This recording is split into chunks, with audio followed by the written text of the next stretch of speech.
injusticia cometida en contra de uno es una amenaza en contra de todos. Justicia y perspectiva con Isabel Herrera.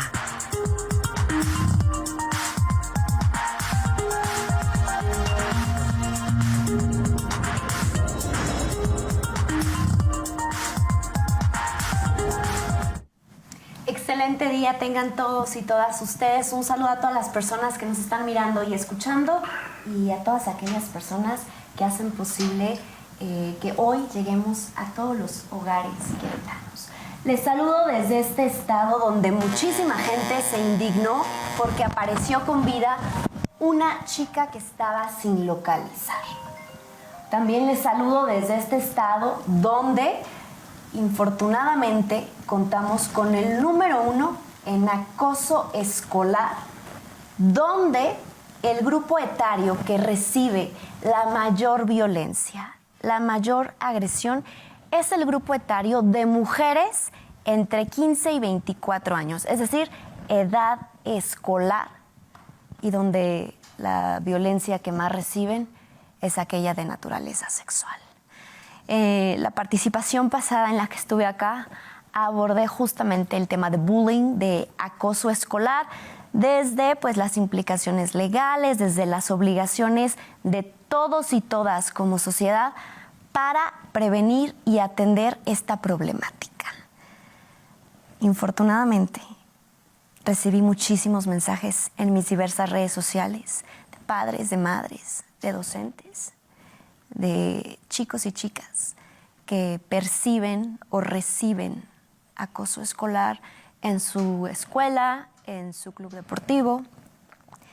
Y bueno, junto con este gran equipo que conforma Presencia Universitaria, surgió la idea de atender este tema en una mesa de análisis, abordarlo pues de la mano de dos grandes personalidades que cuentan con un expertise muy diverso al mío y que hoy, de su mano, vamos a abordar justamente este tema de acoso escolar. Quiero comenzar presentando a la maestra Esmeralda Núñez, quien es una terapeuta transpersonal, tanatóloga, es especialista en prevención de suicidio de adolescentes, tallerista, conferencista, quien ya nos ha acompañado en este espacio, y también es docente como maestra de arte y evolución para adolescentes en el ALEF. Y a su vez nos acompaña el señor director, el ingeniero Juan José Gaitán Acuña, quien es ingeniero en sistemas computacionales, cuenta con una maestría en administración pública por esta alma mater y justamente ha sido maestro acá de informática, fue ahora sí que maestro fundador de la Facultad de Informática, fue el director de servicios escolares en esta universidad y es el fundador y director de la Prepa UBAE, que es justamente Vanguardia Educativa de México, que para él representa un proyecto personal desde el 2005. ¿Cuánta experiencia nos va a sumar hoy el señor director? Bienvenidos, bienvenida maestra, este es su espacio.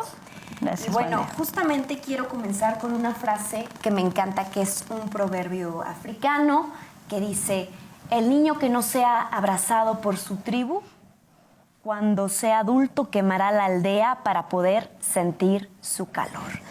Y de la mano de nuestra experta justamente en salud mental, maestra, me encantaría que nos explicaras en estos micrófonos qué es el bullying, qué es el acoso escolar.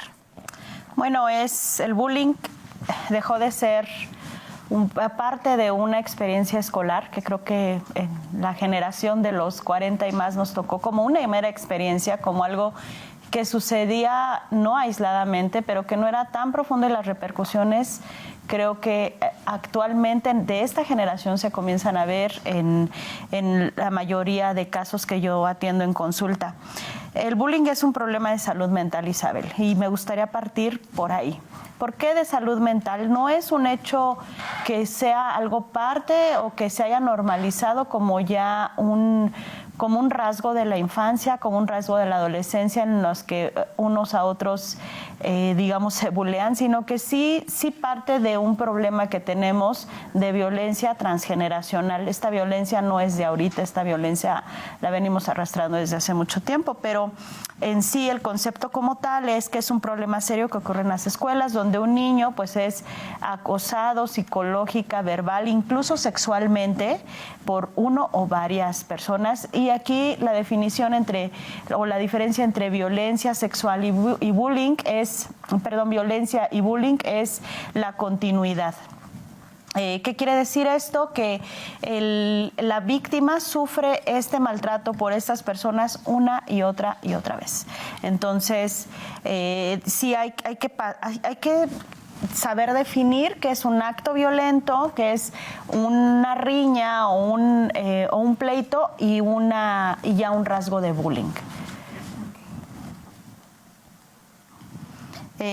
Y bueno, esto puede tomar muchas formas, puede tomarse desde la parte de la agresión física, como la agresión psicológica, los ataques cibernéticos, sí, que se conducen en las instituciones, en donde suben fotografías, donde hacen pronunciaciones, donde hacen críticas abiertas en las redes sociales, hasta los ataques sexuales que pueden llegar o los abusos sexuales que se llegan a presentar en las escuelas.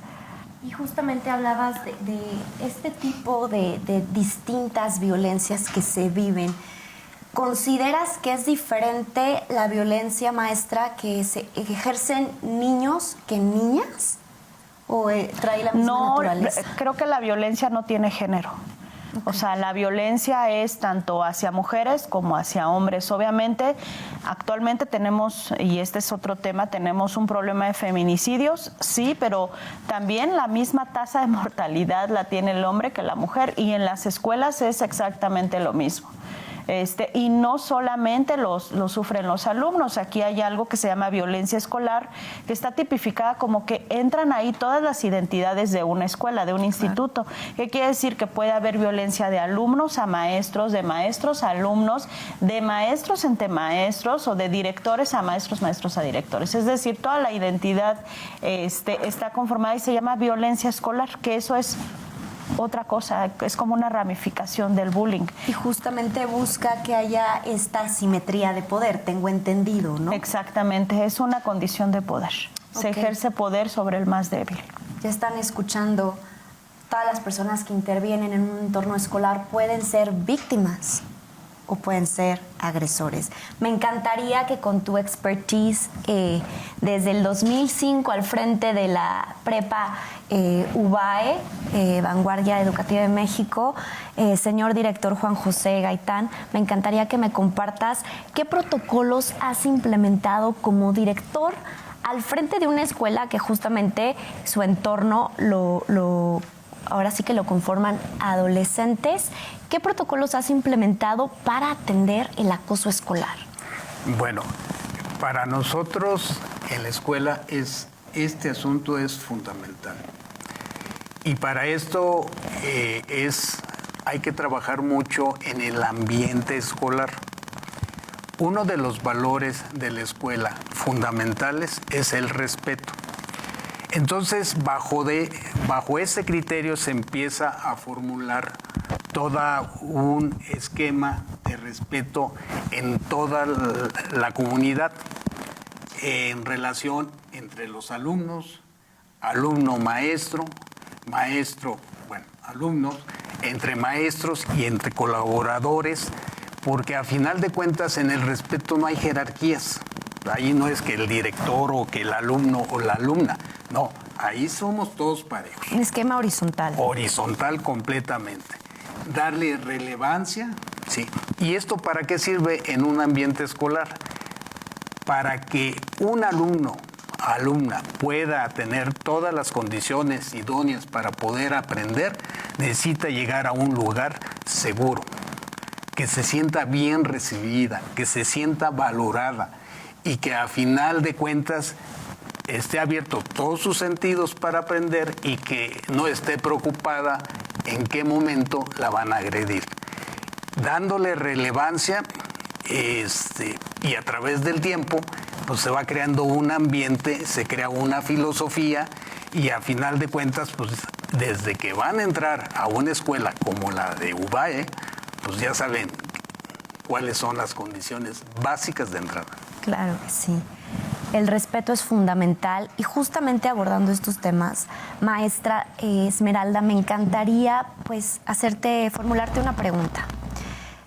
¿Qué medidas sugieres para prevenir o atender el acoso escolar? Pues primero que nada, lo más importante es saber que es un problema que tienen muchos institutos. Muchos institutos a nivel global, ¿no? Hay bullying hasta entre los adultos. Entonces, creo que lo más importante es saber que es un problema. O sea, un instituto que tenga 1 o 2 casos ya de bullying es un problema que tienen que atender. Lo siguiente sería, yo sí creo que no hay protocolos que se atiendan al bullying. Es más, no hay protocolos ni para la prevención del suicidio tal cual, tan bien establecidos, ¿no? ¿Y por qué me atrevo a decir eso? El 60% de los suicidios en adolescentes es por bullying. Imagínense. Y aumentó la tasa, el rango de edad bajó desde los 12 años, antes era de los 17 a los 25 años. Ahora, desde los 12 años comienza a haber suicidios de niños por el bullying. Entonces, yo en consulta tengo varios casos y creo que lo primero es saber que es un problema.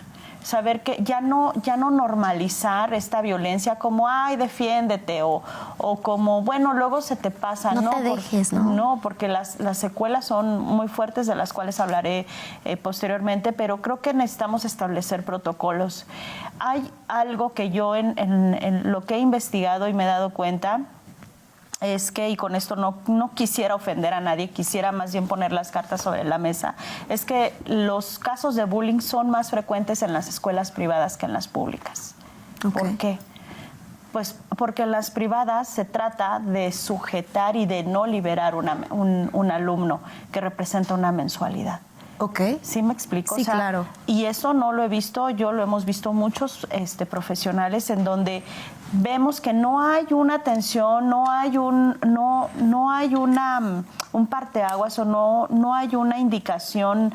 A veces podría ser cortante con el alumno que es agresor porque representa una pérdida para la escuela y de ahí se va acrecentando más el problema. Y justamente dices, no hay protocolos para atender el bullying, pero por ejemplo, quien se acerca a tu consultorio como terapeuta, maestra, yo te pregunto, ¿es el papá, la mamá o el niño o los dos juntos? ¿Qué pregunta tan curiosa? Porque hace todavía algunos años eran los papás los que buscaban la atención psicológica para el menor. Ahora ya no.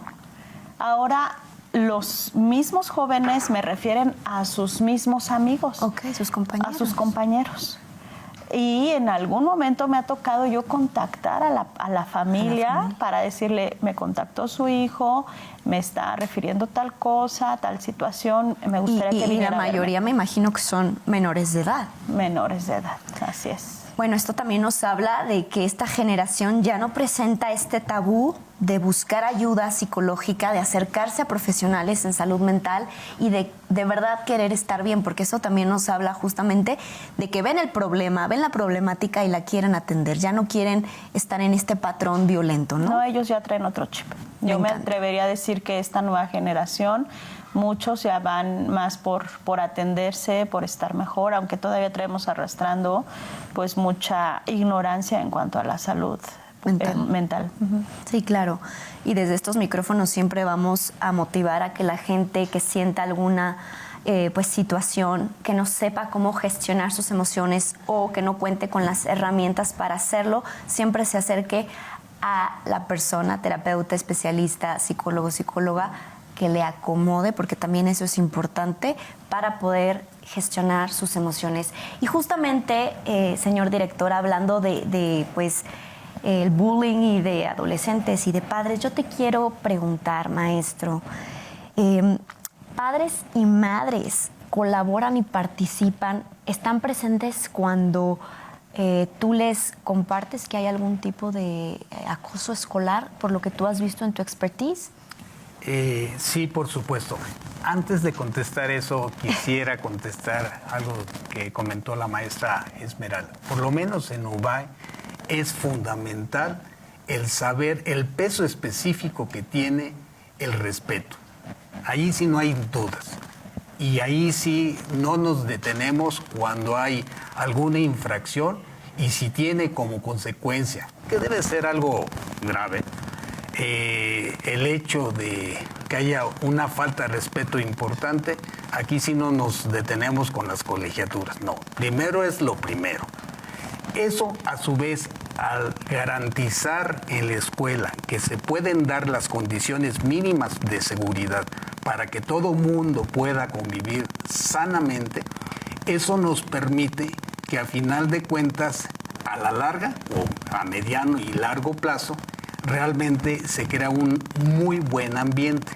Ahora, la otra parte, la de los papás, habemos papás de todo tipo, o sea, unos muy comprometidos con sus hijos y otros, pues, yo digo que si los mandan a una escuela particular y pagan una colegiatura, pues sí están preocupados por sus hijos, nomás que la forma de manifestarlo a lo mejor no es la más correcta. Pero a final de cuentas, nosotros en la escuela también tratamos, con todo el respeto que nos merece, buscar también el perfil de papás que necesitamos. Es decir, si en un momento dado se nos está presentando un problema, ¿sí?, de acoso, de bullying, y a la hora de atenderlo vemos que la postura, a lo mejor el alumno lo acepta, pero los papás no. En ese, para nosotros es fundamental que ellos tengan la confianza, ¿sí?, y que respeten los criterios de la escuela para que al final tenga un sentido. ¿Sí? Entonces, pues ahí también enfocamos a los papás, como decir, si quieren estar en esta escuela, pues tienen que contribuir con nosotros para que esto pueda funcionar. Y nos ha dado resultados. Perdón, sí, porque también es importante que no tipificar al agresor y excluirlo, porque entonces seguimos sin atender el problema. Creo que más bien ahí el protocolo sería identificar los casos, hacer una mesa de mediación, ¿sí?, y buscarle ayuda al agresor o a los agresores. Y también a la víctima, ¿no? Sí. Creo que incluso... Sí, a todos. Yo te quiero preguntar, maestra, tú como especialista en salud mental de adolescentes, con toda esta experiencia que te respalda, podemos ahora sí que asumir que una persona que está siendo violenta en un entorno escolar está recibiendo violencia en el hogar. Es lo más probable. Es lo más probable y yo atinaría que hay un 90% de posibilidades. Y es que la violencia ya tiene muchas manifestaciones, Isabel. No, me lo estabas mencionando, o sea, ya no es solo que te den el coscorrón, o sea, ya hoy con el tema digital, tú lo has visto, maestra, Así es. Se ha vuelto de verdad algo escandaloso que nos rebasa, incluso va más adelante que las cuestiones legales, ¿no? Porque a veces sucede el hecho, pero no hay una laguna legal que no permite atenderlo, ¿no? Así es. La violencia, sobre todo en el caso de preparatoria para abajo o de secundaria para abajo, es cómo se manifiesta. No es que tú les golpees a tus hijos, ni que los regañes, ni les levantes la voz. La violencia es ignorarlos. La violencia es no atender sus necesidades. O sea, una omisión. La violencia es estar con tu hijo y que tú estés en el celular y que no haya una interacción. Eso es algo violento. Claro. O sea, no brindarles atención. Así es, desde esa violencia que es una violencia pasiva hasta una violencia activa como el maltrato por las calificaciones, por las expectativas que se tienen en los niños, maltrato al no generarles los recursos necesarios o las herramientas necesarias para su educación más viable, ¿no? Okay. El trato que tienes con tus hijos. Entonces eso va generando violencia, sin contar la violencia que se vive en redes sociales, que es muchísima. Es muchísima. Y creo que sus conciencias, sus mentes no están preparadas para... ni nosotras estamos preparadas para recibir una violencia maxificada, porque aparte te coloca bajo la lupa y gente que ni te conoce te agrede, como lo hemos estado viendo con Saraí, esta chica que estaba sin localizar, ¿no? Sí, pero ahí también hay violencia. Justamente. Cuando no aceptamos lo que está sucediendo, no aceptamos la opinión de una persona que desde su percepción, desde su historia de vida puede opinar algo, hasta confrontarte con lo que tú no estás de acuerdo con eso y lo atacas. O sea, son distintos contextos. No aceptamos los diferentes puntos de vista. No aceptamos que cada uno que es una mente, que es un núcleo de ideas, y si no está de acuerdo con lo que yo pienso, entonces hay una violencia masiva en redes.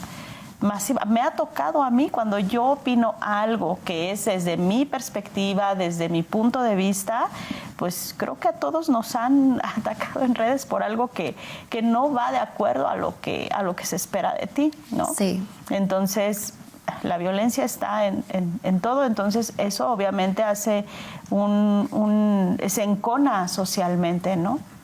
Y los mejores receptores son los niños. Qué tristeza, qué tristeza, porque son pequeñas conciencias que tal vez no saben cómo gestionar pues esta violencia que están recibiendo en casa. Y como tú lo dices, muchas veces es una omisión de cuidado, es no brindarle la atención, no darle las herramientas para un desarrollo en su evolución, y entonces hacen eco e impactan en su entorno escolar. Entonces eso es una llamada de alerta, ¿no? Para quienes pueden percibir que un niño está siendo violento en el colegio, creo que es una llamada de atención. Exacto. Y justamente, señor director Juan José, yo te quiero preguntar, desde tu óptica, desde el 2005 estás al frente de esta preparatoria. ¿Tú percibes algún cambio de atrás para acá en la manera de ejercer violencia con respecto de estas generaciones anteriores?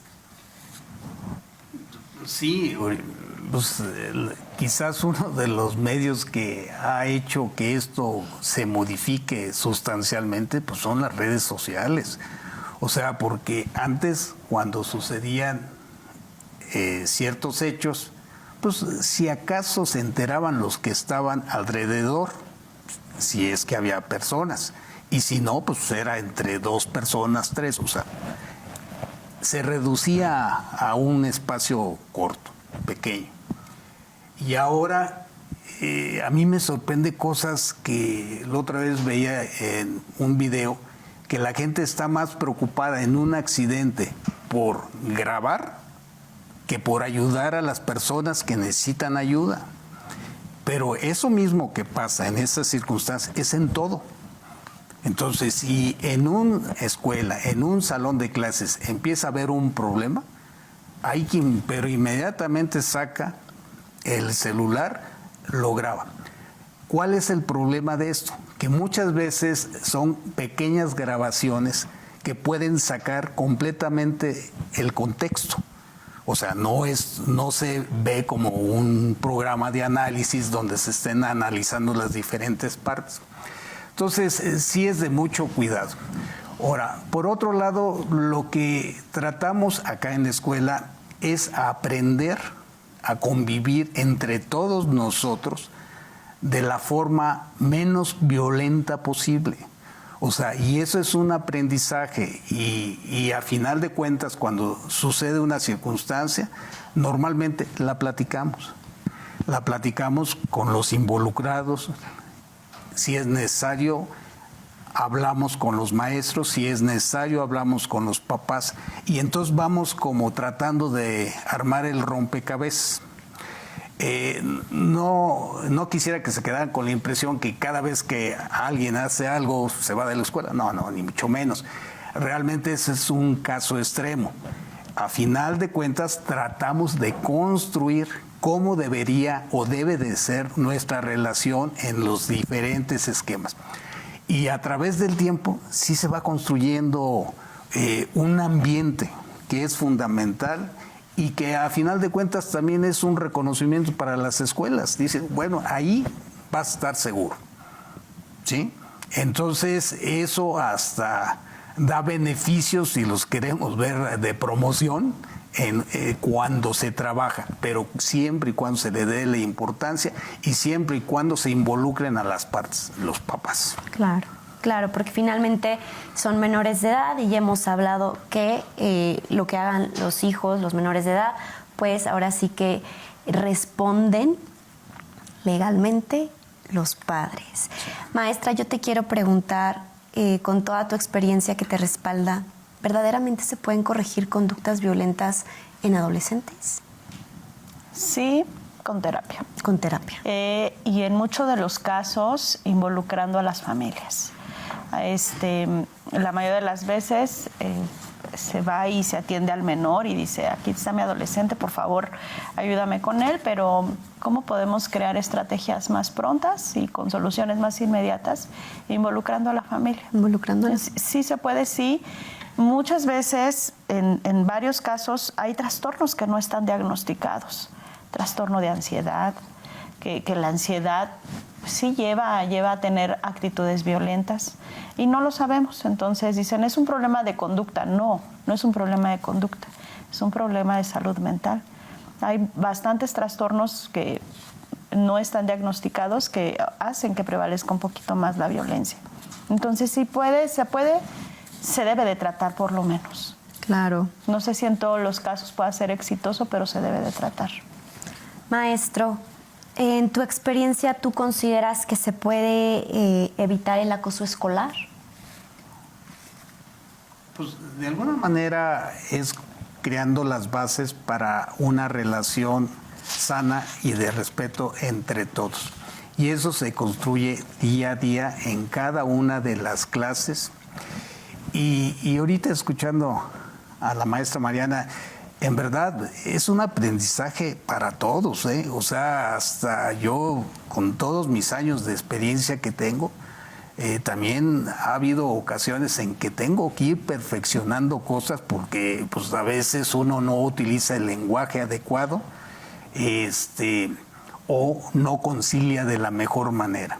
Ahora, por otro lado, nosotros en la escuela sí es muy importante cuando vemos que hay una situación en la cual sí requiere atención, mandarlos precisamente con personas expertas para que puedan seguir un seguimiento, porque nosotros en ese sentido en la escuela somos preventivos, detectamos problemas, pero no los resolvemos dentro de la escuela, porque a final de cuentas tiene ya toda una implicación que muchas veces impacta no solamente al joven o a la jovencita, sino a todo el núcleo familiar. Ok, perfectísimo. Maestra, nosotros como sociedad civil, ¿qué podemos hacer para prevenir o intervenir cuando tenemos conocimiento de situaciones de acoso escolar? Bueno, antes que otra cosa y rapidísimo, sí me gustaría manifestar la sintomatología de los niños que están siendo acosados, porque muchas veces, como ya les dije, ni siquiera los papás saben cuál es esta sintomatología como para poder detectarlo. Los menores empiezan a sufrir ansiedad y estrés, porque incluso pueden llegar a tener problemas para dormir, llegan a mojar la cama hasta la edad de 17 años. Hay depresión, el aislamiento, sentirse solos, sentirse tristes en una situación vulnerable. Hay bajo rendimiento escolar. Cuando un niño va muy bien y de repente bajan sus calificaciones, es un foco rojo que hay que atender.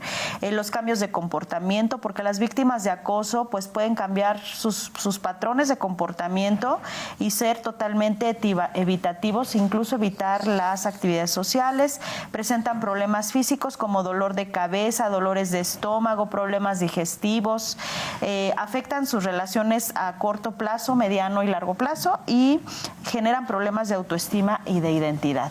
¿Qué podemos hacer? Primero, identificar estos focos rojos, acercarnos a la institución, que exista un protocolo, como lo acaba de decir el maestro, hacer una mesa de análisis del caso y empezar a referir ayuda a todos los involucrados. Ok, siempre involucrar. Me están comentando que nos vamos a ir a un corte y enseguida regresamos. Muchísimas gracias por su atención. Ahorita volvemos. Ya estamos de vuelta acá en esta mesa de análisis que justamente está abordando el acoso escolar y leemos siempre sus mensajes y le formularon una pregunta acá a nuestra experta en salud mental. ¿La quieres contestar, maestra? Sí, la pregunta es si en la etapa de la infancia, si se ha detectado algunos rasgos narcisistas en un niño, si se puede trabajar hasta su adultez. Bueno, para empezar, detectar un trastorno narcisismo es complejo, eso lo tiene que ser un especialista, incluso un psiquiatra, para poder tener una detección inmediata y oportuna.